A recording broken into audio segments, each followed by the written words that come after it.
What's next for the Road King, and how can Harley keep this model alive? I think there's a lot of Road King fans out there. I've owned a Road King. I loved my Road King.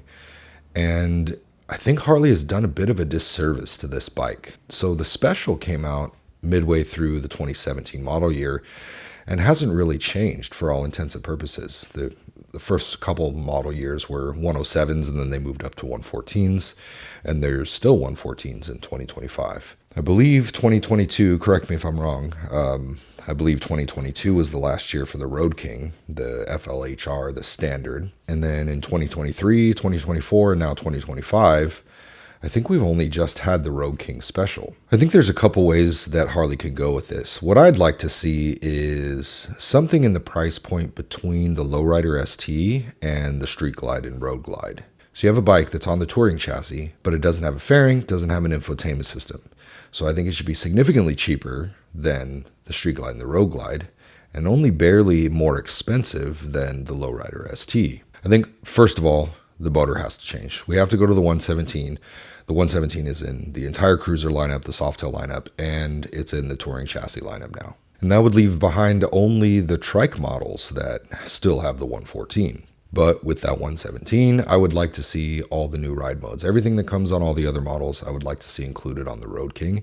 And I would like to see the new furniture, the same gas tank, the same bags, the same fenders on the Road King as well. Now, this is where you might disagree with me. I think there's a lot of people that like the old classic styling of a Road King to, have the lollipops on the back and have the full-size fender on the front. And maybe this is the West Coast in me speaking, but I do think it would be really nice to have a inexpensive gateway bike into a performance bagger. So you have the 117 motor, you have all the modern stuff, all the traction control features that are not adding an optional charge on top of MSRP, but you also have the modern styling of the bags. A very popular thing to do with Road Kings is to be able to choose what kind of fairing you wanted to put on it. My buddy Jim has put an ST fairing on a Road King Special. I had an RT fairing. Andrew has one of the most beautiful Road Kings I've ever seen. Brandon's Road King has a Road Warrior fairing on it.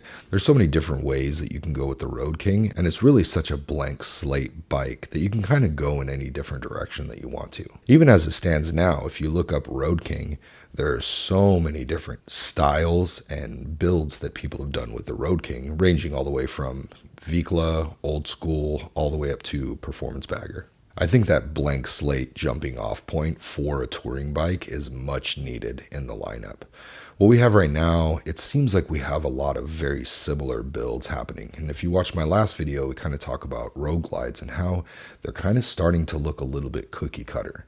And I think the Road King would be a really good solution to that if you give it all the modern stuff. Some of the big things that I'd like to see on the Road King are the 117, the new ride modes, the new furniture. I'd love to see the TFT display, the same one that we have on the Sportster S and the Nightster Special. And those are both bikes that are in a lower price point than the Road King is, so I don't think that it would have to inflate the price of the bike. But it is a touring bike, and I think the option to be able to log into your HD app, connect it with your bike, connect your headset, and be able to run GPS through the bike would be a really good way for Harley to drive more people into the HD app, which is what they really want. And I think it gives a little extra value to the Road King as well, because we've kind of seen the Road King as being something of a cheap bagger, like the cheapest way to get onto the touring platform.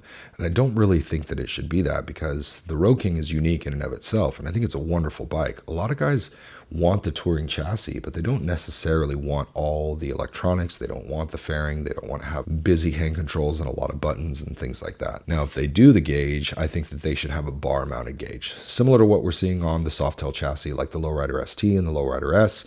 Even what's on the Sportster and the Sportster S are all bar mounted gauges, and get that gauge off the dash of the tank. I think the stock bars need to be updated as well, because I've never been a fan of the stock Road King Special bars. The Road King standard bars, I didn't hate them quite as much. You could ride home on them. It wouldn't be a big deal. The Road King Special, I was just not a fan of those stock bars at all. There's something about the angle of your wrists. It just didn't fit me. I don't know. If anybody's rocking those stock bars and they like them, then, to each their own kind of thing. One big thing that's always bothered me about the Road King Standard, and I had a Road King Police, was the wheels. Those impeller wheels, I have never found them to be attractive. They're a smaller size. I really think the Road King deserves its own wheel. The moment I put Tomahawk wheels on my Road King, it completely changed the look of the bike, and I hadn't done anything else to it. I think good colorways is very important. The Road King has seen a lot of really good colors throughout history, and I think Harley should look back into that history and try to bring some of these colorways back. We've seen some beautiful two-tones. One of my favorite, Brandon and I always talk about at the shop, is silver pine and spruce, I think. And I also think it's an opportunity to bring back some throwback colorways, some different pinstriping that we used to have in the past. I love that they brought that old wing graphic back on the Lowrider ST in the chrome finish this year. I would like to see more of those things come back as well. And with different colors, I think they should offer both a chrome and a black trim package. And maybe the chrome package can come with passing lamps and a windshield, and the black package is a little bit more performance based and blacked out, and that could offset the price so there's not such a large upcharge to have a black trim. But I'd really love to see what the design team comes up with if they were to redesign the front lighting, because I'm sure they've been working on it. It takes many years for them to R&D this stuff and actually get it into production, so I'm sure they're working on it, but that's really what I'd like to see, is some updated lighting on the front. If you saw the last video talking about the streak light fairing and how it's kind of fallen out of favor and it's not as popular in the performance bagger arena as the Road Glide is, I think that's where the Road King can really come in and shine. I would love to see a lot more variety, and I think if you have a blank canvas like a Road King, you're going to be able to see a lot more innovation and a lot more style differentiation going on. There aren't too many people that buy a Road Glide or a Street Glide and strip the fairing off and put a different kind of fairing on. But on a Road King, you will see all kinds of different stuff. You know, skinny fairings, T-Sport style, club style, RT fairings, ST fairings. And the biggest thing it's going to offer is variety within the community. So you can get a Road King and you can build it out your way and have a really unique bike. Maybe they should bring the Road King standard back and have that as the Telltale Classic,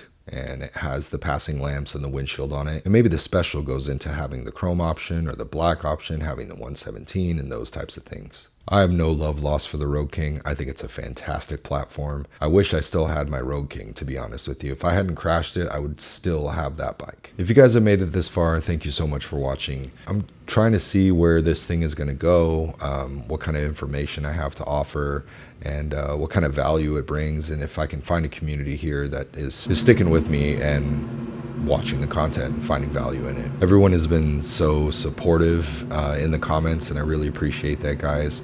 And I'd love to hear kind of what are some of the things that you'd want to see me do.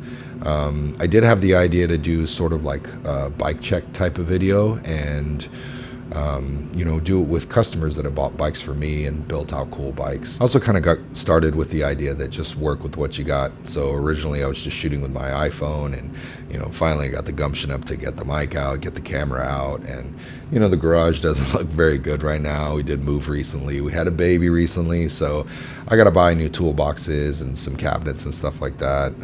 You know, I'm going to invest in some lighting and make this look a little bit better for you guys as well. But if you guys have any ideas or topics you want me to cover, please let me know in the comments and I'll take a look at them. Thanks for watching, guys. We'll see you next time.